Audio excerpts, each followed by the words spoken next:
Oi, pessoal, aqui quem fala é Stephanie Braga, este canal é Ideias para o Aniversário Infantil. Seja muito bem-vindo. E o vídeo de hoje é um vídeo muito especial, feito para quem deseja melhorar as suas aulas, para quem acha que a sua aula está muito chata, está muito a mesma coisa e quer dar uma inovada, quer saber como inovar nas aulas, como deixar a aula mais atrativa, mais envolvente para as crianças. Se essa é a sua dúvida, se é isso que você quer, continue assistindo esse vídeo, porque ao longo deste vídeo eu tenho certeza que alguma coisa, alguma dica que eu vou compartilhar aqui com você vai te servir, vai ser útil para que você possa aí incluir na sua aula e deixá-la mais atrativa para as crianças. E para começar esse vídeo, eu quero dizer algo muito importante para você, que é o quê? Que é a importância de ter um foco específico na sua aula. Quando eu falo foco específico, é ter um tema de aula. A sua aula e tudo que você fizer durante a sua aula precisa estar de acordo com este tema. Então, o versículo bíblico, a oração, as brincadeiras, a história, as atividades, tudo devem estar dentro de um mesmo tema. Então, é muito importante escolher esse tema específico que vai englobar toda a sua aula. Cada atividade da sua aula deve girar em torno ali daquele tema específico, ok? Isso é muito importante. Toquei com a minha colinha. Outra coisa muito importante é você ter um plano de aula.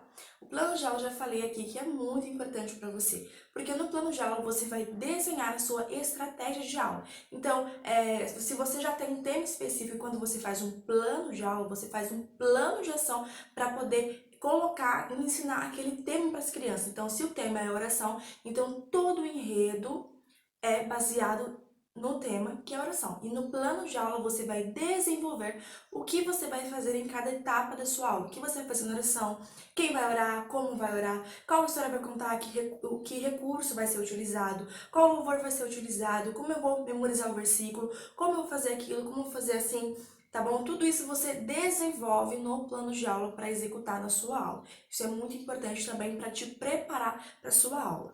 E agora eu vou entrar nas dicas e eu quero que vocês anotem isso, tá bom? Porque isso vai ajudar muito na sua aula a ser mais atrativa, mais envolvente para as crianças. E a primeira dica que eu quero dar para você deixar a sua aula mais atrativa é você usar recursos visuais. Geralmente, a gente utiliza o recurso visual durante a história, mas você pode usar o recurso visual para um cântico, você pode usar o recurso visual antes da oração. É muito legal utilizar o recurso visual para a criança, porque a criança ela é muito visual, ela gosta de olhar, ela gosta de ver as coisas. E quando ela vê algo muito colorido, algo que é diferente do que ela vê normalmente, isso chama muito a atenção dela, então ela fica observando aquilo. Então, quando você traz os recursos visuais para um cântico, para ensinar um versículo bíblico, a criança ela tende a olhar mais para você por conta do recurso. Então, você pode utilizar isso como uma arma a seu favor para que eles possam aprender de uma forma mais eficiente. Dica número 2, você pode incluir os louvores na sua aula. Os louvores são ótimos para fixar o ensinamento. E as crianças, a maioria das crianças gostam muito de louvar, gostam muito de dançar, porque é um movimento, e a criança é movimento, ela gosta de se movimentar. Então, quando você traz um louvorzinho animado, um cântico animado que faça gestinhos, a criança, ela vai querer fazer também, tá bom? Então, traga aí louvores que sejam condizentes com o tema da sua aula, para ensinar para os seus alunos, para que eles possam fazer. Quando eu dou aula na minha igreja, eu sempre trago um cântico diferente para as crianças, pertinente ao assunto da aula. Então, às vezes eu trago louvores mais animados, bem animados, e louvores mais calmos, e eu vou intercalando esses louvores, porque as crianças geralmente elas vão gostar dos louvores mais agitados, porque gostam de se movimentar, de bater palma, de bater o pé, de balançar o corpo, mas é interessante trazer esses louvores, mesmo que sejam calmos ou mais agitados para as crianças, porque o louvor ele é envolvente, é natural. Aqui na minha igreja, quando eu falei com as crianças sobre oração, eu levei um playback da música da Nívia Soares e eu coloquei para tocar enquanto as crianças oravam. Então eu jogava o dado da oração com as crianças e enquanto nós estávamos orando, o playback ficava tocando um pouquinho mais alto, porque eu sei que tinha crianças que tinham um pouco mais de dificuldade de orar em voz alta por conta de achar que os amiguinhos ou que eu perceberia ou que eu prestaria atenção no que ele estava dizendo para Deus. Então eu colocava o playback um pouquinho mais alto e as crianças todas oravam juntas. E é um momento muito bonito. Outra coisa que você pode fazer com as crianças é que depois da história você pode fazer perguntas sobre essa história. Então você pode fazer ali perguntas e colocar numa caixinha ou esconder a pergunta debaixo da cadeira de cada criança. Então a criança vai pegar ali a pergunta, vai ler a sua pergunta, né? E vai responder, vai ganhar um presente, um mimo, ou quem sabe uma pontuação a mais. Eu não sei como você trabalha aí na sua igreja, como você trabalha no Ministério Infantil da sua igreja, mas essa dica de perguntar depois da história é muito bom, porque você ajuda a criança a oralizar aquilo que ela acabou de aprender. A criança, ela vai tirar aquilo que ela acabou de guardar ali na sua memória e ela vai trazer para a fala. E não importa se as suas crianças são muito grandes, se já são juniores ou se são maternal, faça perguntas condizentes com a faixa etária da criança. Não vai fazer uma pergunta difícil, com palavras difíceis. E outra coisa, faça perguntas que você respondeu durante a história, tá bom? Porque aí fica mais fácil para a criança responder a pergunta.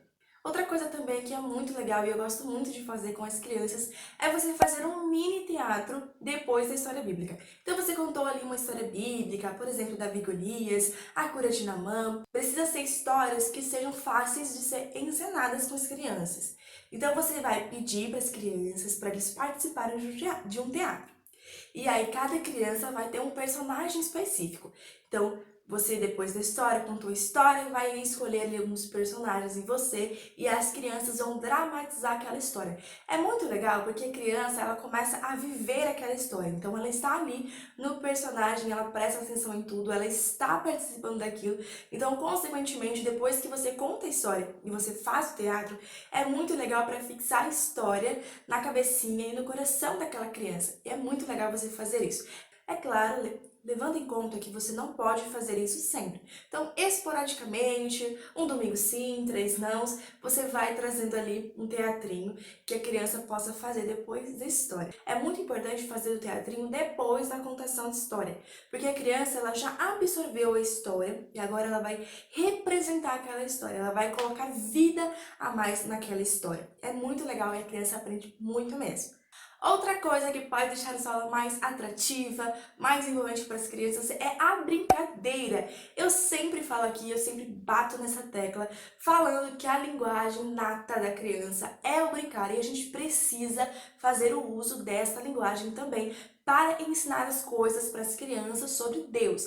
Então traga brincadeiras, inove nas suas aulas trazendo brincadeiras que sejam condizentes com o tema. Não podem ser brincadeiras aleatórias, tá bom? Tem que ser brincadeira condizente com o tema, ok? Então procura que você vai achar bastante. Aqui no nosso canal já tem bastante vídeos aqui com brincadeiras, com dinâmicas que você pode estar incluindo aí na sua aula, deixando a sua aula muito mais atrativa e envolvente para a criança. E falando sobre brincadeiras, eu quero também falar sobre as dinâmicas. As dinâmicas, elas funcionam muito bem para os juniores, também funcionam para as crianças menores, mas para os juniores é bem legal, porque eles prestam um pouquinho mais de atenção, eles começam a entender um pouquinho mais os objetos. Então é muito legal fazer essa interação da história, do tema específico e trazer uma dinâmica ali, e incluir essa dinâmica para que os adolescentes ou para que as crianças possam entender melhor o assunto que está sendo abordado durante a aula. Aqui no canal também já tem bastante dinâmicas que você pode estar incluindo aí na sua história, mas se você quer saber mais dinâmicas, quer conhecer mais brincadeiras, abaixo aqui na descrição eu vou deixar o link para você conhecer o nosso livro digital Guia Prático do Ministério Infantil. Nesse livro digital, além de eu te falar sobre tudo o que você precisa para poder organizar seu Ministério Infantil, para fazer um Ministério Infantil com excelência, são várias, muitas dicas mesmo para você ir construir um Ministério Infantil do zero. Nesse livro digital tem um bônus específico, onde eu falo sobre brincadeiras e dinâmicas para EBD. Eu tenho certeza que vai abençoar a sua vida e seu ministério e, consequentemente, vai deixar a sua aula mais divertida, mais dinâmica e mais atrativa para a criança. Se você ainda não tem esse livro digital, é só você clicar aqui na descrição deste vídeo, que vai ter o link para você acessar a página do livro e conhecer tudo o que ele tem, tudo que ele pode te oferecer e conhecer também esse bônus especial, que é o bônus Brincadeiras e Dinâmicas para EBD, tá bom? E a última dica que eu quero compartilhar com você são as atividades. Então a atividade, ela é feita depois da oração, depois do versículo, depois da história, depois do teatrinho, depois da dinâmica, depois da brincadeira. Então ela é praticamente a última coisa que a gente faz na escola bíblica. Então é muito interessante trazer uma atividade também condizente com o tema para que a criança possa fixar tudo o que ela aprendeu durante a aula. Então, quando você der uma folha sulfite, tia, eu não tenho dinheiro para poder imprimir uma folha sulfite com um desenho legal. Então, o que você pode fazer? Pega uma folha sulfite e manda as crianças desenharem algo específico sobre a história. Você pode pedir para que eles desenhem algo que eles mais gostaram durante a aula ou algo que eles mais gostaram durante a história. Algo que você mais gostou durante a memorização de versículo, o que você mais gostou durante a brincadeira, mas sempre dê uma direção para que a criança possa transmitir para o papel aquilo que ela acabou de vivenciar. Muitas vezes a gente pensa que é só desenhar, colorir, mas você pode trazer também a pintura para as crianças, pintura mesmo, com guache, não precisa nem ser pincel. Pode ser com os dedinhos, pode ser com buchinha, pode ser com chumaço de algodão. Então traga coisas diferentes para as crianças para que elas possam fazer atividades delas. Outra coisa também, massinha de modelar é algo fantástico, que pode trazer um lúdico muito legal ali na hora da atividade para as crianças. E também a colagem. Bom, então essas foram as dicas de hoje. Eu espero de coração que você tenha gostado desse vídeo. A minha cachorra agora começou a aparecer no vídeo, eu acho que ela tá querendo dar paz do Senhor para vocês também. Então é isso, ó. Grande beijo, a paz do Senhor e até o próximo vídeo.